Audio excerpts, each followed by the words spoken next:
Truth. Broadcast network. Truth. Broadcastnetwork.com. All right, so welcome back to another broadcast. Ladies and gentlemen, you're listening to Hardcore Harry, and I am Death to the New World Order. And tonight we're going to be speaking with Mark Howitt, who is not only a frontline activist, but he's actually marching across Canada in order to, well, I mean, it sounds like you're going to, work towards confronting Stephen Harper with questions from people that you're running across on your journey. Am I right about that? Yeah, I went to his house there not too long ago. Oh, okay. And how did that go? Well, I was confronted by massive gates with pike gates, and video cameras all over, all along the property, tripod cameras, so many video cameras I couldn't even count them all. And at the gate, they wouldn't let me in. They wouldn't even accept the letter that I wrote to deliver to his house. I was confronted by an RCMP officer who was very nice. He was actually supportive of what I was doing. He said that the world is corrupt and full of greed and hate, and he thought that I was doing a noble thing, but he wasn't allowed to accept the letter. So he went inside to his officer's booth and got me the address where I could mail the letter to, so that it would get to the proper person. It wouldn't be Stephen Harper, I'm sure. He's probably got a whole bunch of people that scan letters and filter them and stuff. So right, yeah. All right. Well, just by way of introduction, Mark Howitt is the filmmaker of New World Order, Domino Effect, among other things. And I took a look at that the other night, and one part really stuck out to me, which is that scene where it's showing the starving Africans and the filmmaker there. I mean, it's so unbelievably disappointing. And we hear about all this mad amount of money that's allegedly going to aid the Africans, but I mean, what's really going on here? How do we still have this situation? Was that a scene that you pulled from somewhere else? I mean, what kind of information do you have on that? well, that was a group that went out to Africa actually to document it. They were a religious group, a Christian group that were funded to go out there and document that and make a video about it to spread awareness about the starvation going on there. But we still hear about it. It still exists. And why is that? It's because the charity programs and all these groups and organizations that are put together to address the issues are actually profiting from the market. It's a very profitable business. And that's what they're doing. They're profiting from the donations that are given by the good people to try to help the world.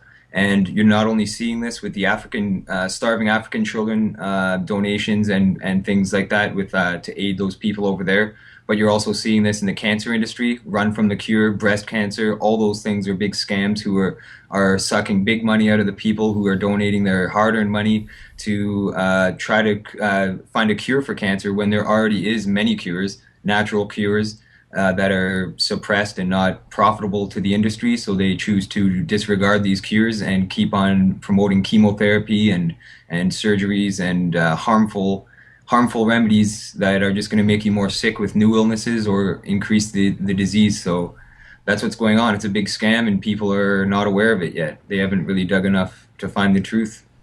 Okay, Mark. Now, just by way of introduction, so are you saying your March of Freedom is done, that you've come to a conclusion with that? And how, what else would you like to mention before we, move forward? Well, it's not done yet. I still have to go to Moncton and Halifax along this way. So there is a bit of distance still to cover, but it is coming close to an end. I left my hometown of Sudbury, Ontario, and I walked as far as I could until I got some pretty bad injuries on my feet. There's some videos that are on Facebook that show that, and I had to go to the hospital, and then they told me that I needed to take a bus to Barrie, which got me to the 400 highway. So the 400 and 401 highways, which is what connects all of Southern Ontario to all the major cities and stuff, I couldn't walk on those highways. It's illegal and very dangerous to walk on them, especially when you're pulling supplies behind you. So I had to get rides around that area and bus rides and stuff. So I did stop in a lot of communities, though, like tons of communities, and talked with lots of people about what's going on and tried to learn about solutions to these problems and figure out what really needs to be done to change things for the better. Okay, and your movie NWO Domino Effect, talks about solutions as well. Are there any in particular that you'd like to go over here? Well, a lot of them deal with the truth, which is awesome. You have the Truth Broadcast Network. You're broadcasting the truth. So I commend you for your efforts in spreading awareness about these issues because it's really important that we do learn the truth about what's going on in the world. And the media is lying to us most of the time. They do give half truths out in their stories and stuff, but essentially they have an agenda. Look what's going on in Syria right now. We're about to enter one of the largest wars in history, in human history, because of the technology we have. And nobody cares. People are too busy wondering why Ben Affleck is playing Batman and why Miley Cyrus is naked on stage. That's what people care about. And even the CNN person was saying that that's what's getting likes is people the Hollywood stars they choose and they select and they breed and they put in to for us to absorb and spend money on. So we're avoiding all the problems while the problems are taking place, and it's pretty sad. I am noticing a big change though, where people are waking up and starting to be a bit more concerned about this stuff, which is really good to see. But yeah, there's a lot of things going on, and it all boils down to the truth. We got to find the truth here. We got to figure out what's really going on, and once we find the truth, that's what's going to set us free. So with the cures being suppressed, that's a truth that we should know about. The harmful nuclear programs that exist, warfare, like war should not be solved with war. That's a bottom line. You can't solve violence by using violence. It's never worked in the past. It's just escalated and caused more deaths. So there's a lot of problems in the world, and I find the solutions all rely on the truth. Really, they Right. all. You just boil it down. It's very basic and primitive.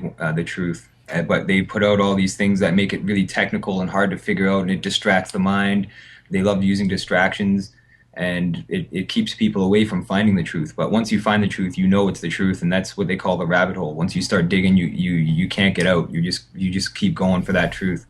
Yeah, absolutely. And they say that the first step to solving a problem is admitting that you have it. And as we have people going around pretending that we were attacked by the Muslims on 9/11 or whatever else, they're just ignoring the fact that they even have a problem. You can't solve it. But I mean, it's somewhat encouraging to see how few people support this military action in Syria. And it does seem like the world is waking, yet I mean, they're just going to go ahead and do it anyway. What do you think will happen long term here? Will the people recognize, well, it doesn't matter what we think, it doesn't matter what we want. These evil people are going to go ahead and send our sons and our daughters overseas to die killing innocent people. I mean, do you think that this is going to have any long term impact? Definitely. If they do start war, if they do actually send bombers over there and they do drop the bombs, then yeah, there's going to be some serious problems on an international level. You've got China and Russia apparently walking out of the United Nations meeting saying, this is ridiculous.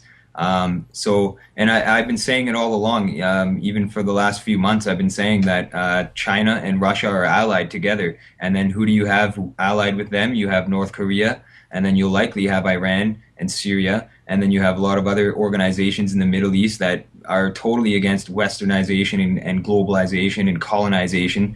So they're going to fight for their homelands, and you're going to have a huge, massive war that's going to outbreak, and it's going to be like United Kingdom, United States, and their allies, which involves, unfortunately, Canada, because we have the Royal Canadian Mounted Police. Everything's royal over here, the Royal Museum, royal this, royal that, because we're still in debt to the crown, just like America. So that's why UK is making the first move here. They're the ones who are being more aggressive in the situation and saying these aggressive statements, saying that, yeah, we've already made up our minds, you know what I mean, about Syria. And what's really going on there is the rebels, the so-called rebels in Syria, are backed by the same people. They're backed by CIA, Al-Qaeda, Mossad. All these groups are linking together and creating this turmoil over in Syria to try to overthrow the government. And they're using propaganda techniques to say that Assad is gassing his people, that he's killing all these people using chemical weapons and all that stuff.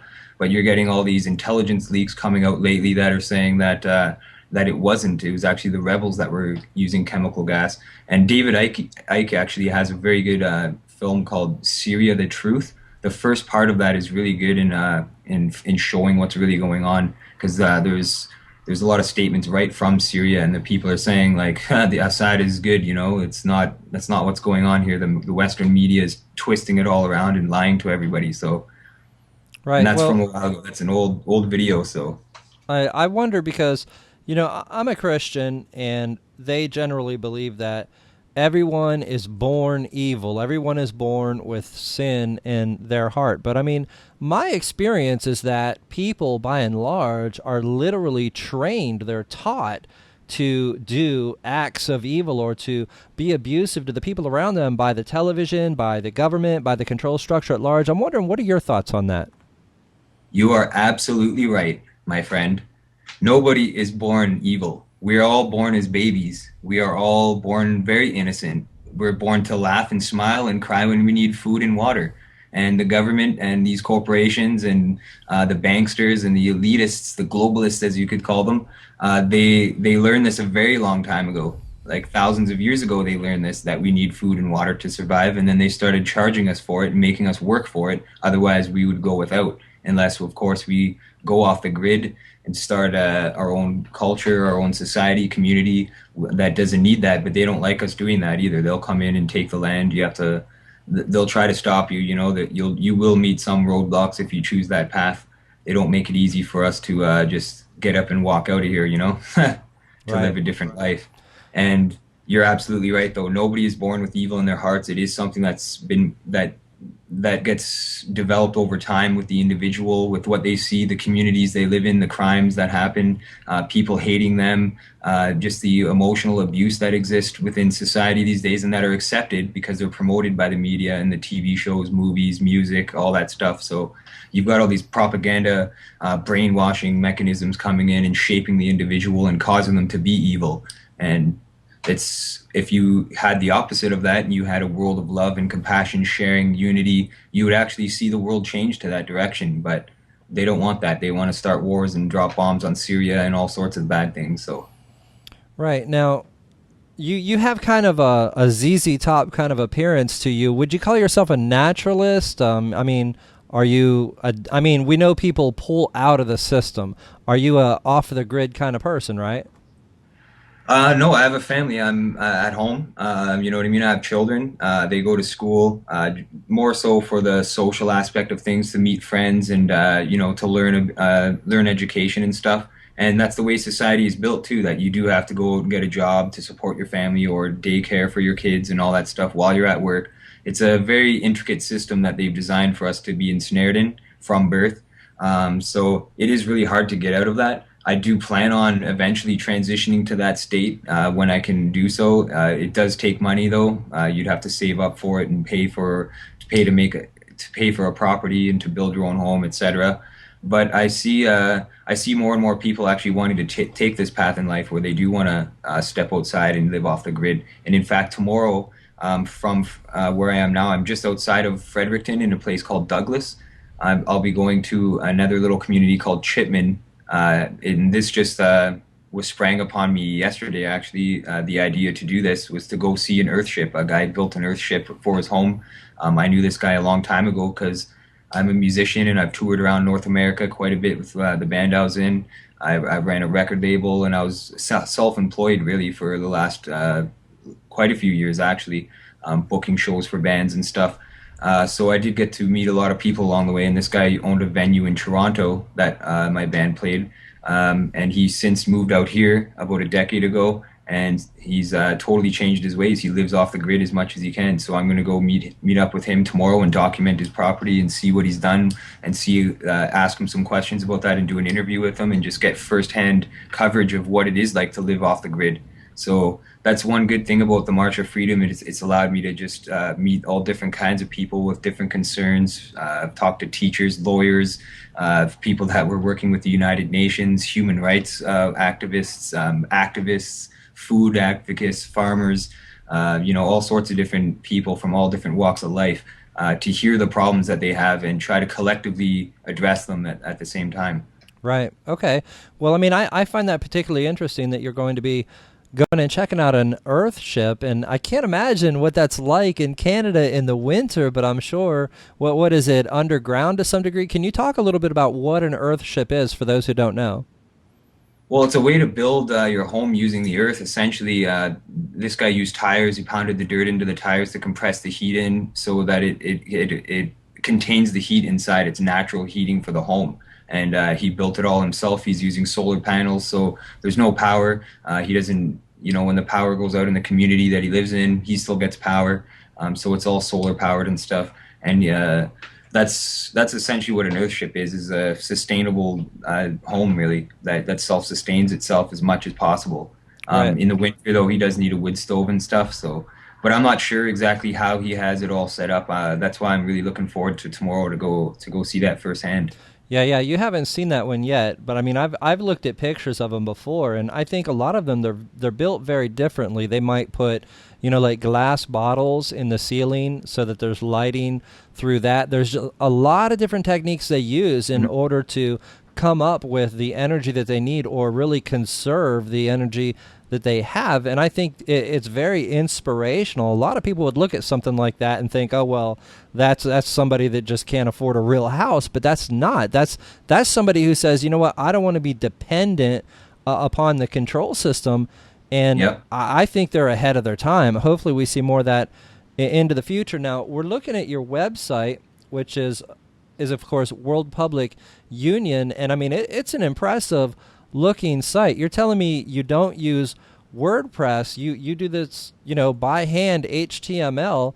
I mean, Yeah. it's very nice looking, and looking at the stories you cover, they're absolutely crucial stories too. How do you maintain this while you're doing the March for Freedom or while you're doing other things? Well, it's been really hard to keep the website updated, actually. That's been very minimal since I've left on the March of Freedom. I left on July 17th, so it's taken me over a month to get to where I am now in Fredericton, New Brunswick. And I was off for injuries for quite a while too. And also, when I got to Montreal, pretty much, because I was gone for so long and it did take so long to get all that done and get to where I was. I do have a family at home and they miss me a lot and they need me home. I do got to take care of my family, and I'm lucky that my wife is at home right now with good friends and good family back at home, helping her out and helping my family out while I'm doing this. That's really important. But they do miss me a lot, and my wife was saying, if you're gonna walk all the way from Montreal to the Maritimes, it's gonna take you at least a month more of walking. You're gonna risk potential injuries and all sorts of things. And because I was gone for so long, she offered to help me get along part of the way. So I did take a bus ride into the Maritimes to get through that whole area, just so that I could get home sooner, because my kids miss me, and I've been gone for a long time, and it's family's important. They're really important to me to get back home to, and I don't know. I didn't expect it would take as long as it did to get across Eastern Canada. It definitely did take a long time to travel through all those areas and document what I have. So Canada is a pretty big place. I mean, I look at it on the yeah. map. I mean, do you know, have you kept track of how many miles you've walked? Well, walking, I've definitely walked. I can't even really say, because when I'm in a town or a city, I'm walking around that city most of the time to get to where I'm going. Sometimes I've had to use subways and metros and stuff like that just to get around. And also I had speaking arrangements all throughout Southern Ontario. I had seminars and public meetings set up on certain dates, so I had to be in that town on that date. Just like today, right? I had to be on this interview with you tonight, and I have another interview on Friday with the Truther Girls. So I have to be on a Wi-Fi connection on that day. So I've had to strategically plan out how I'm getting places a lot of the time, just so I can be there and make it for the interview and make it on time, because that's really important. I don't want to miss anything. I want to try to spread the truth and talk to people and discuss what's going on in the world as much as possible. And I didn't want to miss any of those meetings, so I did have to get rides to a lot of areas down in Southern Ontario and Ottawa and all that stuff. So that's really helped me get to where I needed to go along the way as well. Okay, well, I mean, we definitely appreciate you being with us tonight, Mark. And we're looking at a photograph here of you speaking. And what would you say are the types of things that you find most important to educate other people about when you are, for instance, giving a speech?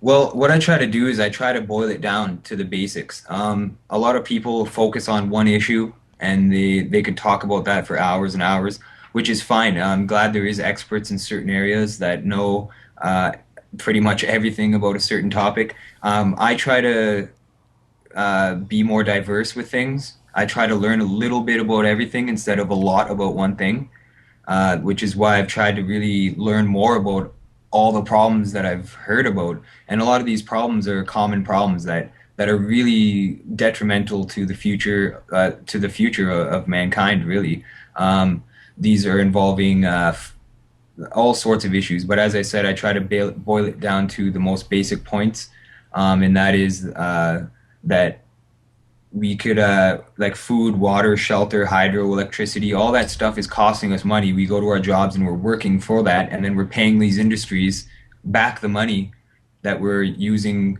the resources for. But these things are needed for, they're absolutely needed for human survival. If you don't have these things, you will die as a human being. And these companies have figured out, okay, well, that's what we're going to charge money for then. These people are going to work and they're going to work their jobs, and all the money they make is going to go back into the systems that we're supplying for them and we're profiting from, but these people aren't going to profit from it whatsoever. They're just going to pay us for it.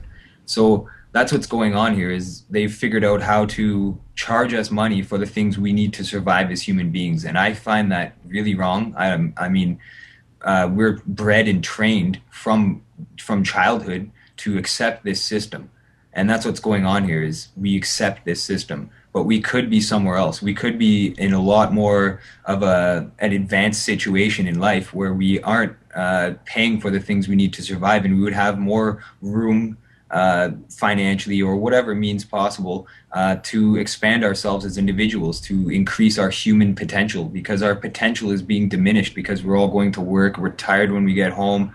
We have to, there's all sorts of responsibilities that they throw in that we have to take care of, and it all boils down to money essentially.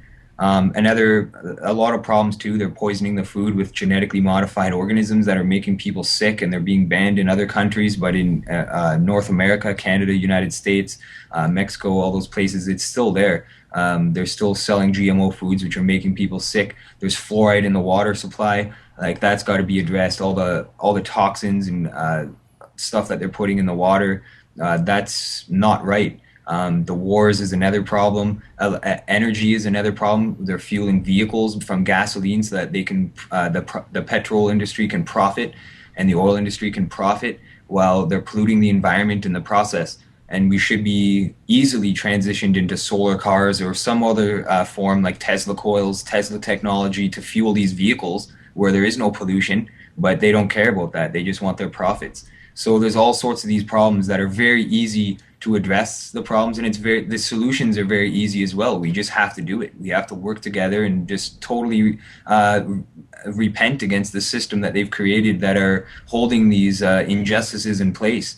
Eventually the human race has to evolve enough and say, okay, enough is enough. We're sick of this, and we can live better, and we will live better, and we will have our freedom. So that's why I'm marching for our freedom, really.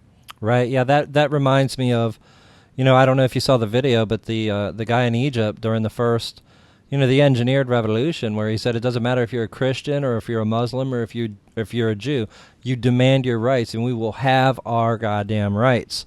And that's what you're saying, Now you bring up resources, and somebody mentioned something to me one time I found pretty interesting, which is, for instance, if we need gas for our vehicle, okay, that gas came from the earth, which really belongs to us all collectively. So why are we paying, this corporation for that, whether it's coal or gas or whatever? Obviously, or somebody, water or hydro, yeah, anything really, exactly, everything. Exactly. I mean, deer don't pay to use the street when they cross it, but we do. I mean, it is like a giant prison system that we've been trapped into believing that we should be a part of, and it takes a lot for a normal person to see things that way and say, you know what, that's it. I'm going to, go like an Eskimo and build an igloo and and not deal with this anymore. And the other thing you mentioned is that we cannot live without it, but I mean, they do, don't they? Don't they just build an igloo and not have electricity? Yeah, they do. They choose that life to not have electricity, to not have transportation. They do have it, but it's natural. It's not burning fuels. It's not taking fossil fuels out of the earth. They're very in tune with the earth. The native culture and the Eskimos and stuff like that. You know, they're definitely in tune with the Inuit tribes up north. There's still some that exist that just purely eat fish and seal and just they eat off the land. They build igloos. They keep themselves warm that way. That's amazing. You know what I mean? I think that I don't think that we should have to resort to that primal of a state of living, though. I think that we should just all realize that, okay, we should be able to have shelter, warmth, food, water, clothing. All these things we should have them. We shouldn't need to struggle for these things. And even on this journey, I've went without money a couple times or at least to the bare minimum, I had like $4 in Montreal and I had to take a metro to take a bus to get to Quebec. And I knew that if I didn't have money, I would die. You know, I wouldn't be able to buy food or water or anything. And I was running low. I was down to my last bottle of water with $4, and it cost $4 to take the bus to where I needed to go. So it was like, what do I do here? Buy food or buy a bus pass to get me to where I needed to go? And that's another reason why I took a bus ride to Quebec City and then to Rivière-du-Loup, because I was running really low on money at that time. And when I got offered a ride to get me through that, I was like, okay, like at least I'll get to a place where I know somebody, where I could stay at and have a meal if I needed, stuff like that. And that's the thing, right? We live in a world where if you don't have money, you're pretty much out of luck.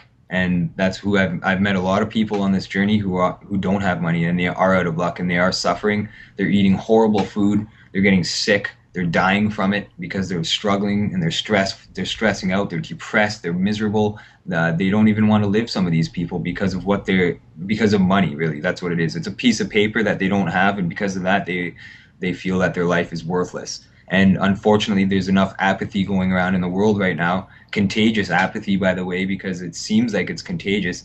People don't care.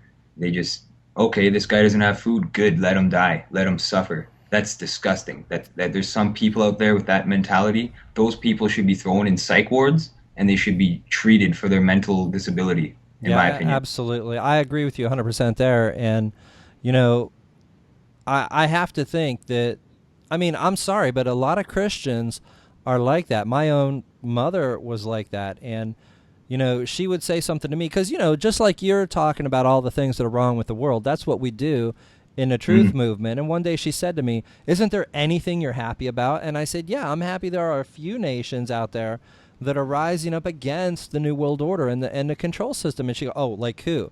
And I said, well, Iceland. yeah, that's what I said. That's what I said. I said, well, like Iceland. And she goes, oh, well, they have nude beaches over there. So they're horrible people because they have nude beaches. It doesn't matter that they had the courage to stand up against the evil that is controlling the world because they have nude beaches. They're horrible. You know, she will say, well, if they must have done something wrong or they wouldn't have got pulled over. In other words, the burden, basically everybody's guilty. Everybody's a bad guy. Anybody that's not like her is a bad person. This is a mindset that she's been trained to have, and a lot of the American people have this. How do we overcome that frame of mind when it's so deeply, you know, ingrained in these people? It is hard to overcome, you know, and I was a victim of it at one point. I will fully admit that I was a victim of the mind control that they put out there, and a lot of people are. And a lot of people are a wolf in sheep's clothing, or a sheep in wolf's clothing. Sorry. That's the best way to describe it. They say they're awake and stuff, but really they're not. They're not. They're just saying they are. To be truly awake, you need to realize the whole thing that's going on. You know what I mean? And you have to be like, no, I'm not going to put up with this anymore. Because if you are putting up with it, then you're letting it happen. And there's been many famous quotes out there where people have said, you know, if you're not addressing the issues, then you're part of the problem. And they're absolutely right. I know Martin Luther King had a quote like that, and there's a few others that had quotes that were similar. And that's very important to realize. That's what it's going to take. It's going to take for the person, the individual themselves, not a group of people. You can't follow the herd mentality anymore. You got to it comes from within. It comes from within the individual. You have to realize, okay, I have the power to change this. You know, Right, yeah. I can do this. Let's talk about that a little bit. in a little more depth, because I mean, the people listening to us at the moment live, most of them understand perfectly well what we're talking about. But this is going to end up on YouTube, viewed by a lot of people who don't understand the truth movement. And myself, when I woke up, I wasn't talking to people. Truth movement. And myself, when I woke up, I wasn't talking to people. I didn't, like you say, follow the herd into the truth movement. There was some sort of spiritual aspect to waking up where I had to face reality. You know, when I saw Building 7 still standing there after they said it collapsed, you know, there was this long list of things that I refused to believe. And at that point, it's like I had to admit, oh my God, they're lying to us about everything. And it was a spiritual decision to confront reality instead of continuing to live the lie. And it seems like so many people, they're refusing to face reality and choose, you know, to live, you know, in accordance with truth, and they're going the other way. And I mean, there's ramifications there. I mean, what are your thoughts on that? Well, yeah, there's ramifications. I'll be honest with you, on this journey, I've interviewed people that told me to destroy the interview afterwards. One person worked for the United Nations, and she told me after the interview was done and I videotaped it and all that stuff, she told me that she would like me to destroy the interview because she was fearing her job security, and she was fearing for repercussions that would happen to her because of what she said in the interview. And there was also somebody else, Rod Vinot, who was actually an author of the Le Grand Noirceur, the era of the Duplessis orphans in Quebec history. He told me that he wanted to meet up in person in his town of Joliette, Quebec. I went there. I took a metro to his place. It was off the routing where I had to go pretty much. So I took a metro to his place, and I waited in his town for him to send me an email back. And when he did, he said that he had somebody that was coming, a visitor or something like that. That was the day that I was there, you know. And I said, well, I'll tell you what, I'll camp out here in Joliette, and I'll in the morning or tomorrow at some point, whenever you're free, I'll wait around town here, and we can meet up and have a meeting. And then he told me, I'm sorry, but the best I can do is give you some articles and some information on it. So he sent me a bunch of emails with some references, some news articles on the Duplessis orphans and stuff like that. So that was a really important interview that he canceled, even though he told me in the first email that he sent me that, yes, that if I found my way to Joliette, that we could meet up, and that he worked till 4:30, and then after 4:30 we can meet, or on Saturday and Sunday. On the weekends he was off. And I went to to Joliette on the Friday, and I told him, you know, if you're off Saturday, then we can meet up tomorrow. But he didn't want to do the interview. So I'm not sure if he was scared about something. Maybe he didn't want to do the video interview. I'm not sure what it was exactly, but I thought that was it was pretty unfortunate, anyways, that I went all the way there and had that interview cancel, especially with how important it was. Because he's a very prominent figure with the Duplessis orphans. He knows that the government of Canada and the Catholic Church and the federal government as well, the Quebec government and the federal government were working all in, and the health industry as well, the medical industry, were working together to take children away from their parents and experiment on them medically. And a lot of them were sexually abused, killed, tortured, maimed, disfigured, you name it. There's about 100,000 of them actually that are documented that had these abuses happen to them. And there's very few of them that are alive to this day. And I was really I was really hoping to go to Joliette and actually get a couple interviews of these people that are survivors still, so because there hasn't been any video documentation of these living survivors of that era of Canadian history. So when that happened, it was like, okay, well, this is what's going on. There's people that are scared to talk about what's going on. There's people that are working important positions in government or health or wherever they are working, and they're scared for their jobs. They don't want to be on videos. They don't want to be on interviews talking about this stuff. So it's really unfortunate that people have to fear for their jobs to get the truth out there to help out humanity.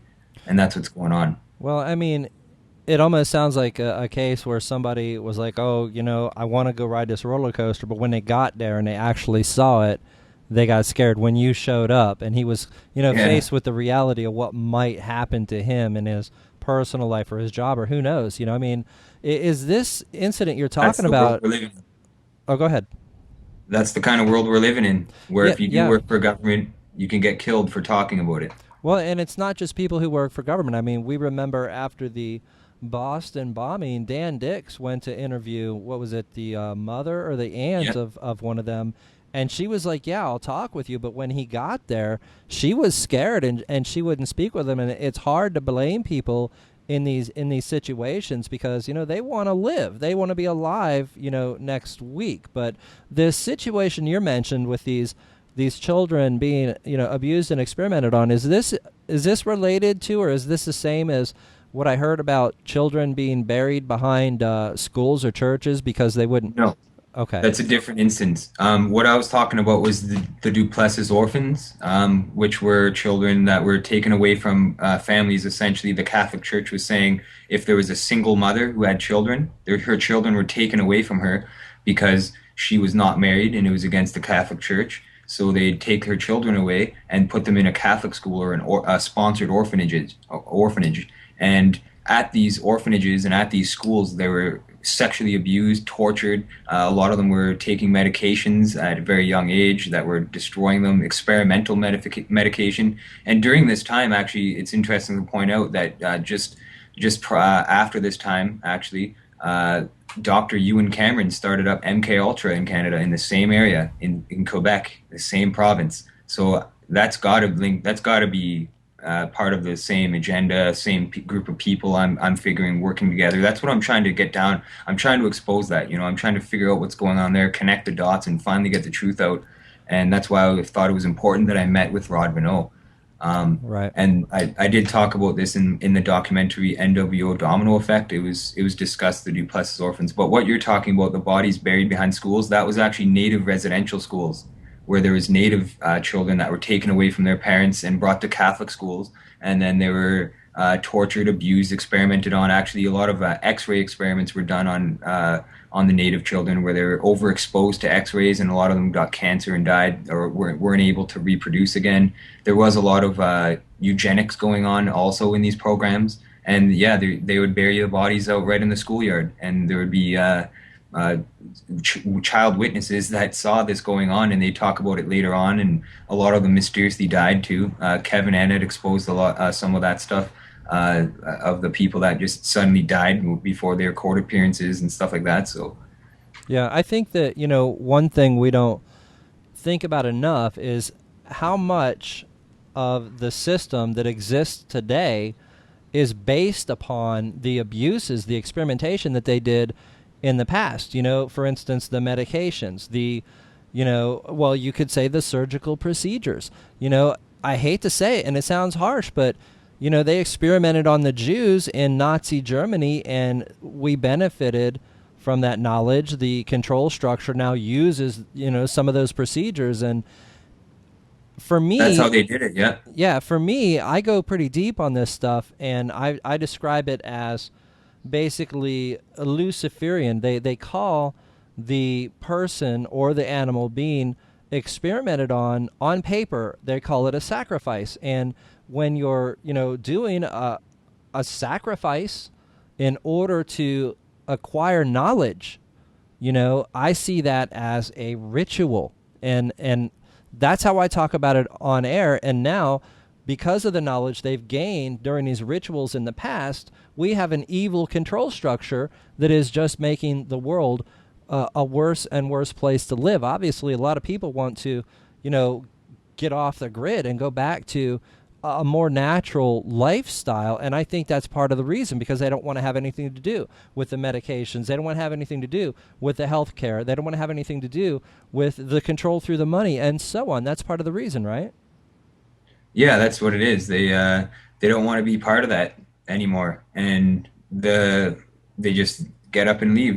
They leave it all behind and start new. They see life for what it is, or what not what it is, but what it's become. Because that's not what life is actually. Life is being free.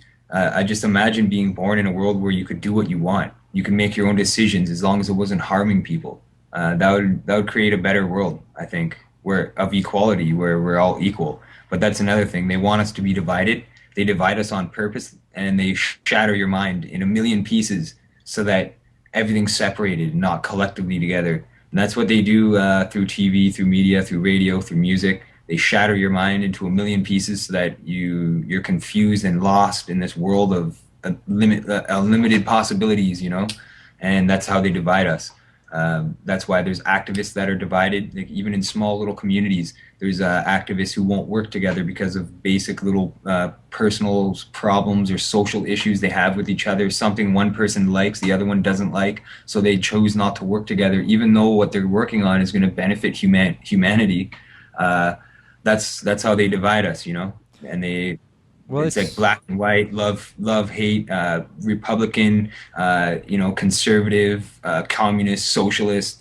You got all these names for people that think in a certain way, and that's meant to divide us all as well. That's meant to cause divisions because if we weren't divided, we'd be united and working together for the common cause of goodness.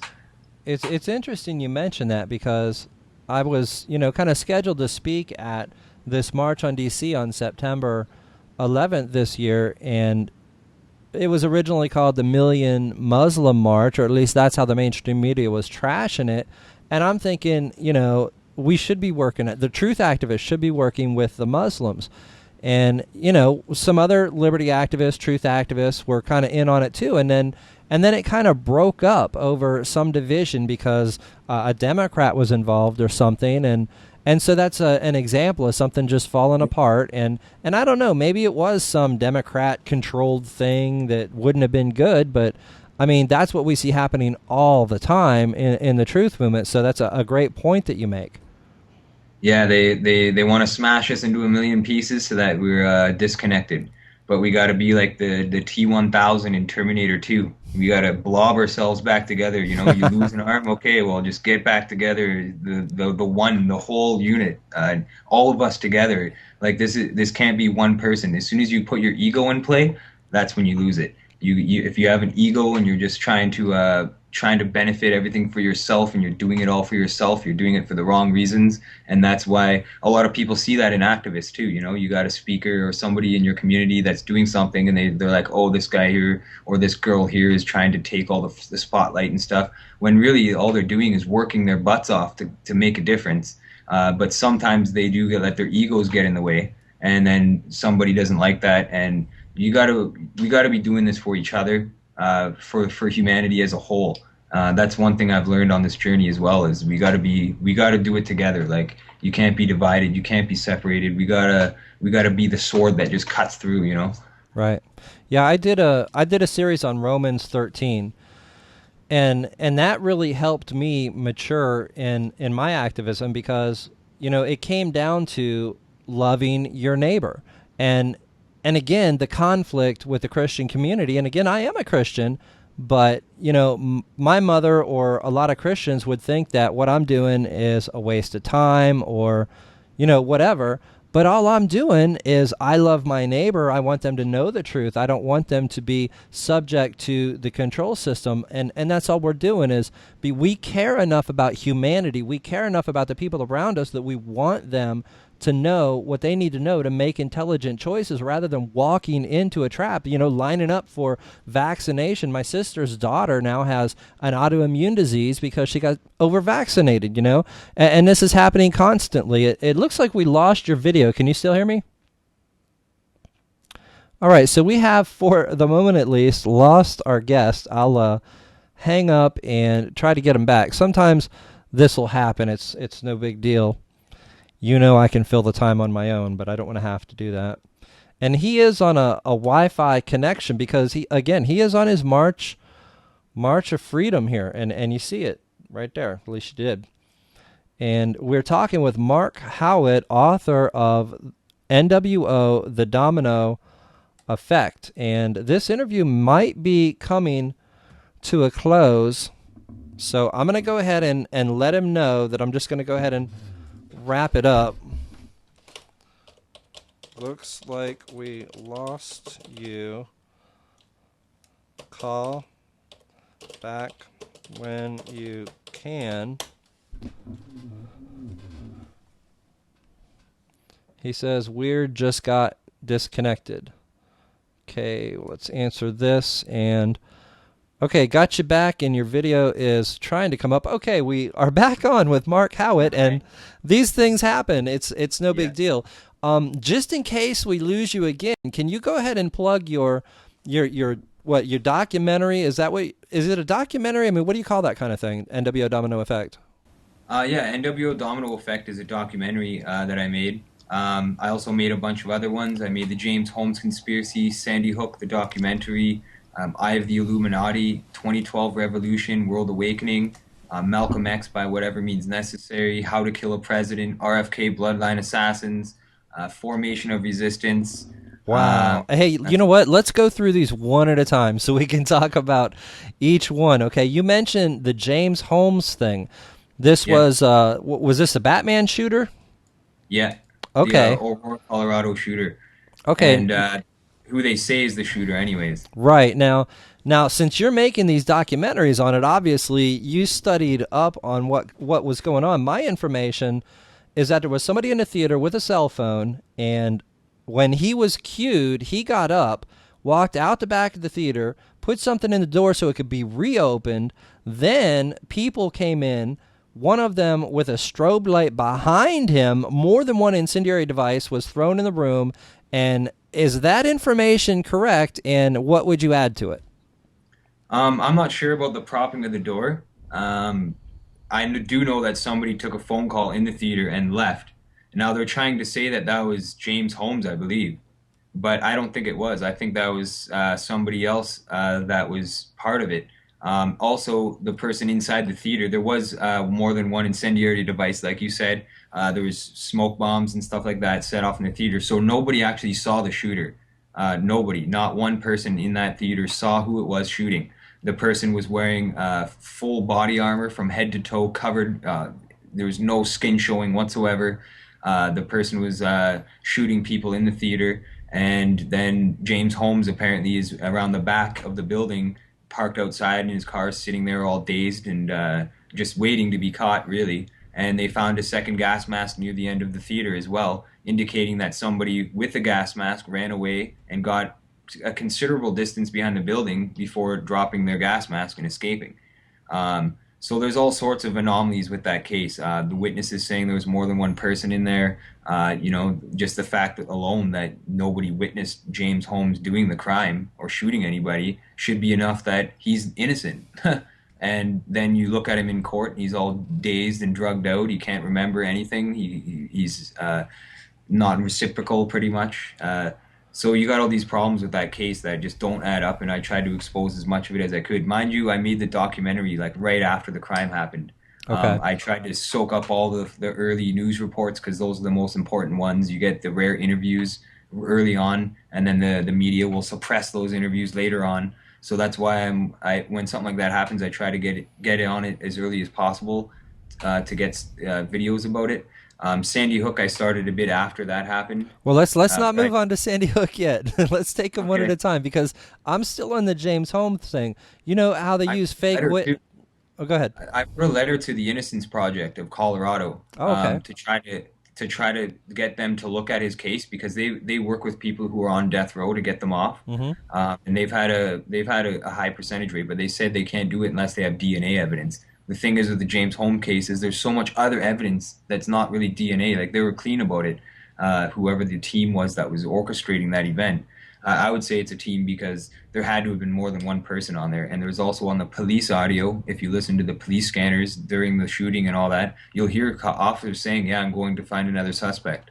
Yeah. So, yeah, I've got on my YouTube channel the entire dispatch audio. If anybody wants to find that, just go to YouTube and put in, I don't know, Batman shooter dispatch audio. But yeah, I mean, one of the things that really sticks out to me about that, and I believe he was in the car the whole time, and there was a team that did it. There was what I can only call a fake witness, just like after 9/11, there was a girl, and I don't know if you saw the video of this, and she actually described the situation inside the theater, and her description was so ludicrous. She said, quote unquote, guts were flying everywhere. And anybody knows, anybody knows when people get shot, their guts don't go flying out unless, we're talking about a shotgun and they're like Or at just the right picture. distance. Yeah, I mean, it was insane. So just the fact that they have a fake witness there, I mean, it's just insane. And the other thing is we never hear from these people again. Remember, he went to one of the court appearances and he said something which some people interpreted as, what, thanks for the free kill? And other people said, no, he said, thanks for the free pill. Do you remember Yeah. that? Yeah, they were drugging him the whole time. They still are. I think he was involved in some sort of psych operation. I'm almost sure of it. And he was studying at the Salk Institute, which has a history behind it, obviously. There's all sorts of things that he was involved with that just make it really questionable. Like, uh, I don't know. That whole case is just it needs to be exposed for what it is, really. Yeah. People need to learn that that was done intentionally by somebody that was a group of people actually that planned it out very well. So, Absolutely. And again, we're talking with Mark Howitt. And what is the name of the documentary that you did on that? the James Holmes conspiracy. Okay. And now let's move on to Sandy Hook. And what are your thoughts on that? Well, Sandy Hook is another one where there was something going on there that didn't make sense. There's all sorts of things like nobody saw him in the school shooting, Adam Lanza. Adam Lanza was a mysterious character who just suddenly went missing a few years before the shooting, and then he just pops up one day to shoot up the school. Doesn't make any sense. His death certificate that was published at first said that he died the day before. That's all documented in the documentary I made showing people the date of his death. His mother's date was still the day of the shooting, which they claim happened, but his death was the day before. So it's almost like he was brought in there and placed in there to be the patsy. And the car that pulled up that he apparently drove to the school, all four doors were open and there was multiple jackets laying on the ground outside it. You see this in early crime scene photos, but then afterwards you see all the doors closed and the jackets are picked up, and then they're using those images of the car as the car, like these are the images, this is the car he drove. They don't show you the doors open, they don't show you how it was actually parked right after it got there. So that indicates that there was multiple people inside the vehicle getting out and running in the school. There's also the police audio saying we've got multiple suspects. They did detain a few suspects. We never heard who they were. We never heard anything about them. We just heard that there was one guy who was a parent of a kid. His name was released. But the other people that were arrested in the bush and all that stuff, their names weren't released. And when they were detained, they were brought to the police vehicle and they were in the front seat of the vehicle. You don't put a suspect in the front seat of a police vehicle unless they're a police themselves or some sort of military unit or some sort of intelligence agent. Right. Well, So that's exactly what I heard, was that was a police officer from another city or something. that's what the media says in one I think it was a local newspaper article that they said that it was an officer from another district. But he was what running away from the school, Yeah. wasn't he? He was running away from the police, yeah. So as soon as he saw the police chasing him, he ran. He was trying to get away. Yeah. And then there was a van with nuns in it that was driving away that they were looking for all day, all in the police scanner. It's there. You can hear them looking for the vehicle. There's also the weapons that Adam Lanza brought in the school, apparently, like all the ammunition, all the weapons that he had in there, plus the precision shooting that he was doing in the school, killing all those people very effectively, very quickly, and then killing himself. It all just doesn't make sense. Yeah, what And was then you what was have- the kill percentage? Didn't he kill like almost every bullet killed somebody, didn't it? Yeah, the ballistics were just excuse the language, but just so accurate. You know what I mean? Yeah, it's Very almost precise. impossible. It's almost impossible to be that accurate in a hectic situation. And then you have the media saying, "Oh yeah, well he was practicing shooting with his mother. His mother used to take him out, and they would practice shooting at the range." But a reporter decided to see if that had any credibility to it, and went around to all the gun ranges and found no records of Nancy Lanza or Adam Lanza ever taking shooting lessons. So it's all just set up. And then the weapons that they're using, that were used in that, were all like, very professional firearms. Really, they're not too common. That and just the way they were used just seems like it was some sort of agent or something inside doing the damage, bringing the body in, which would indicate while the doors were open, maybe they had him wrapped in jackets and a couple jackets fell off while they were bringing him in. Maybe that's why there's jackets in the photograph. I mean, all these things are worth looking into. There's got to be some witnesses around. I mean, Roy Lowe is a perfect witness. I was doing a radio show with Joyce Riley on the Power Hour, and we actually tried calling Roy Lowe.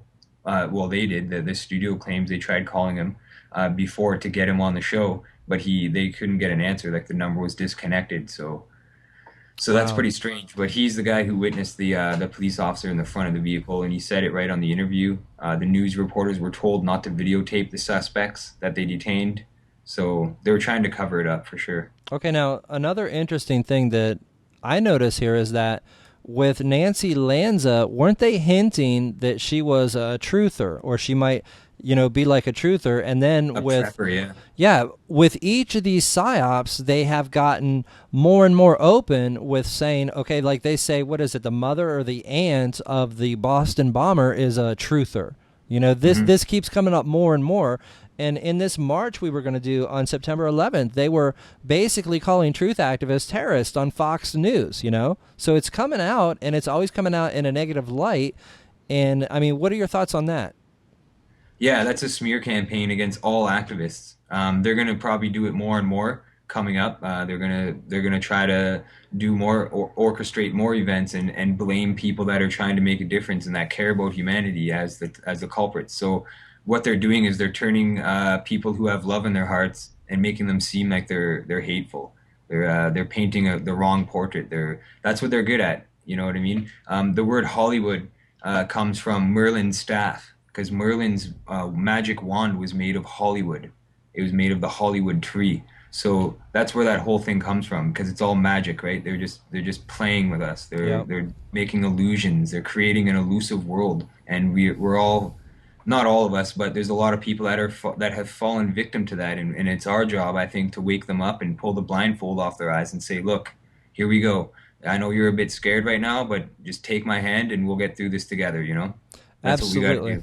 Absolutely. Now let's go from Hollywood to Pollywood. I'm not sure if you've heard that term, but I suspect that you have.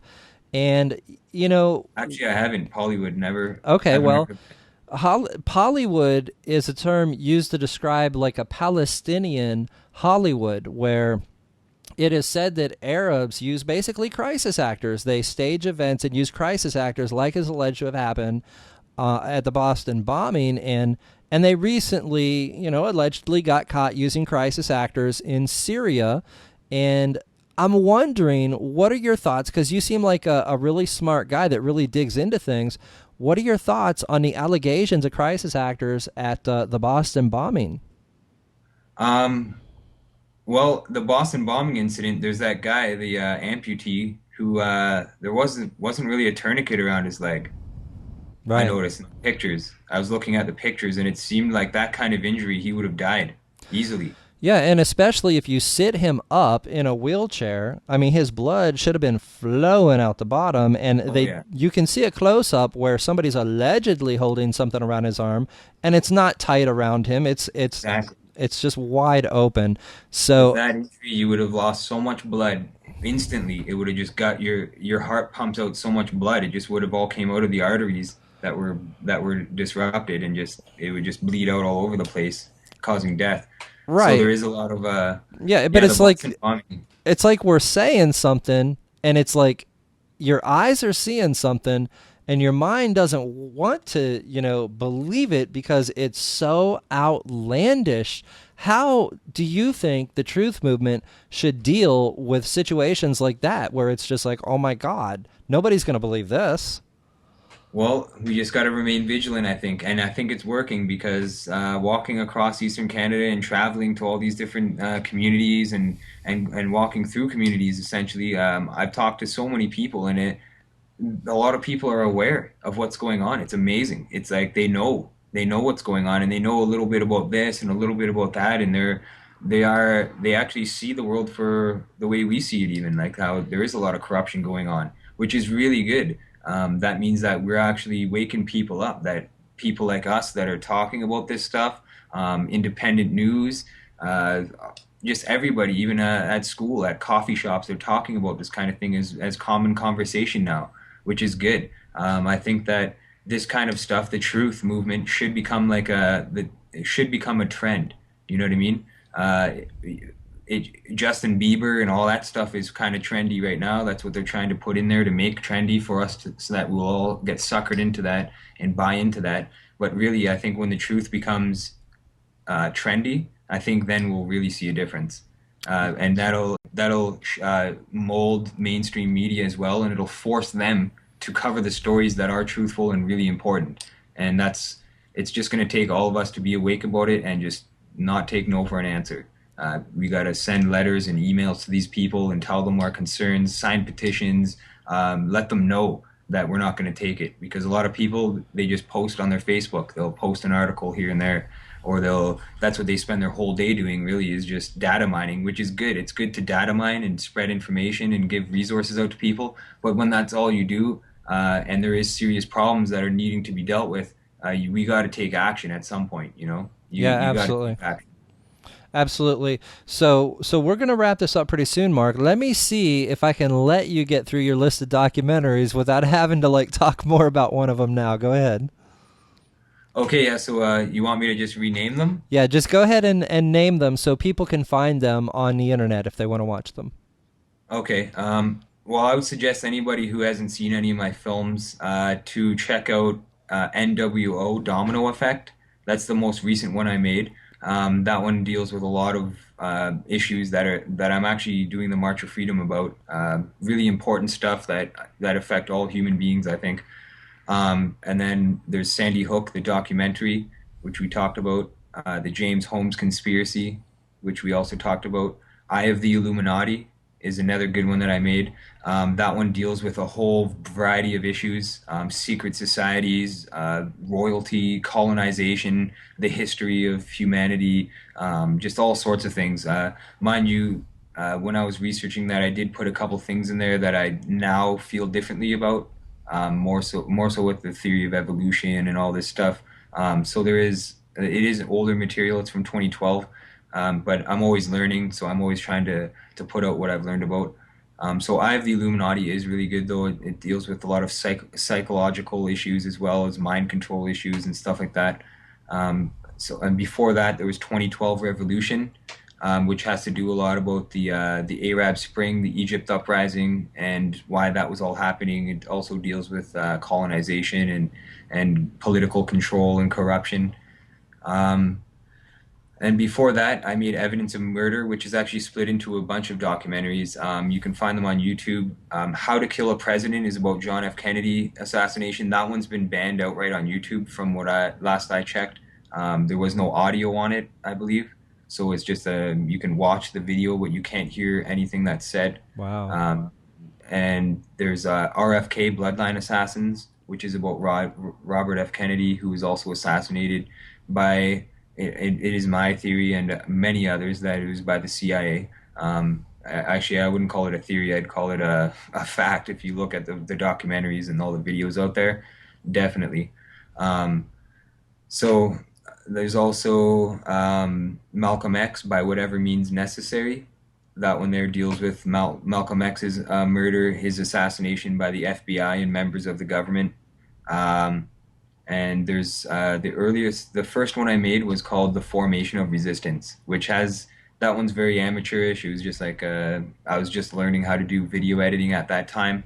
And I was just really starting to learn about a lot of things, but that deals with 9/11 and war, religion, just a bunch of things like that, just to try to better explain and piece things together. And that was made in 2009. So those are the documentaries that I have made and that are on YouTube. And there's also a bunch of interviews that I've done, which also explain a lot of things, and they're more current, I would say, too. Okay, well, Mark, that's that's an impressive list. I haven't made a single documentary yet, and I've been in this for a while, so, that's totally awesome. And again, your website is World Public Union. Is there any other websites or anything you want to go ahead and plug? Well, yeah, worldpublicunion.org is the website that I'm running. World Public Union essentially is exactly that. It's a world public union. It's all over the world. It's publicly operated and it's a union. So it's people that are truthers, people that are aware who want to make a difference, activists, all sorts of people that are wanting to work together in their community. They can start up a World Public Union there and share resources with other World Public Unions around the world, share ideas, get the news out, get information out there, and just really work together on a local level to make changes that we want to see. And that's why the World Public Union was started. That's why the website's up there and all that stuff. So it is good that people are starting to learn about it more and wanting to become involved. And essentially, it's a group without a leader. It's a group of leaderless leaders. We're all our own leaders. We all have to take power and control back over our lives, and that's what the World Public Union is about: is to give that power back to the people, and so that they can work together locally and be united with other people that have the same interests, essentially. So it's like it's a system of self-governance, I think. Is Okay. really the best way to describe it. Now, let me ask you this, Mark, because on your website, on the March of Freedom, it says a reality show about our reality. Are you starting a show of some sort?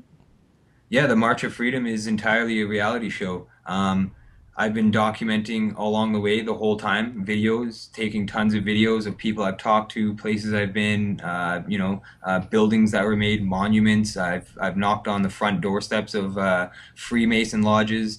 I've been to Stephen Harper's front doorstep to deliver him a letter. I mean, I'm going to as many places as I can to document firsthand what's going on and some of the problems and offering solutions. I've been trying to solve some of the problems myself along this journey by going to these places to talk to people about what's going on in the world and what's really going on behind their closed doors, you know? Wow. So that's another thing. I've documented all this, homeless people, doctors, teachers, all these people that are concerned about what's going on and they want to help. So I'm meeting with all sorts of good people as well in Moncton and Halifax. I should have some good stuff lined up there, especially with the Earthship tomorrow. So I've been documenting it all along the way, and I'm going to make a season of episodes, which will document everything. Instead of a documentary, I decided to change it up a bit and do a reality show this time, just to make it try something different with the video skills that I have. So. Well, that's really awesome, Mark. And I just want to put on record, I mean, if you ever want to become a regular broadcaster, you'd be more than welcome to join Truth Broadcast Network. Oh, for a radio program? Yeah, I mean, it's not radio. I mean, it's video. You're on like video right now. It's all video. But I mean, it's audio also. We have an audio stream and all that kind of stuff. It's all automated. But anyway, Yeah, I that's just funny that you say that because a lot of people have told me you need to get a radio show. You really need to get on the air and talk to people because you got some good concerns and that's something I was actually considering a lot, especially since I'm almost done the March of Freedom now. I was thinking of going back and maybe starting my own show or something just to get good guests on and try to address the problems more because I don't want to stop here, you know. The March of Freedom, I know it's almost done. I've made it across Eastern Canada and I've talked to lots of people, but I don't want to stop there. it looks like we might have lost your feed again. Hopefully we didn't. But pretty much looks like we've lost Mark again for the moment. And so I'll hang up. And let's see, that call was excellent, right? Except actually it cut off. I shouldn't have said excellent, but let's see if we can bring him back on. Okay, Mark, can you hear me? Hey, yeah. Okay, well anyway, we're wrapping up, but when you're ready to broadcast, just get a hold of me and we'll bring you on board, okay? Cool. Yeah, well, I'll be in touch for sure. Okay, That's Mark. something I'd love to do for sure. All right, you're very impressive to me with the documentaries, with the going around directly confronting people. I really like you, and I look forward to talking with you again. You have a good night. Yeah, anything. All right. A little bit of a audio issue or video issue or internet issue. I don't know there, but wow. Very impressive guest there. This is not... he's not a fair weather activist, is he? He's up there in Canada, and he's beating the streets. I mean, I go up to New York and I go to other places and do street actions. That's what we call them, street actions, where you're handing out flyers, talking to people, truth, and confronting the New World Order operatives at the, Bilderberg Convention or the CFR or the ADL or the United Nations or whatever. But I mean, this guy's walking across Canada and most importantly, talking to normal people, everyday people, and talking about what's going on. In other words, he's getting out of the normal spectrum of activism, and that's really great. And who knows, maybe one day he will be a host here on Truth Broadcast Network. And so thank you guys for tuning in. And once again, that was Mark Howitt, worldpublicunion.org. I'm out for the night. Death to the New World Order. Truth. Broadcast Network. Truth. Broadcast. Broadcastnetwork.com.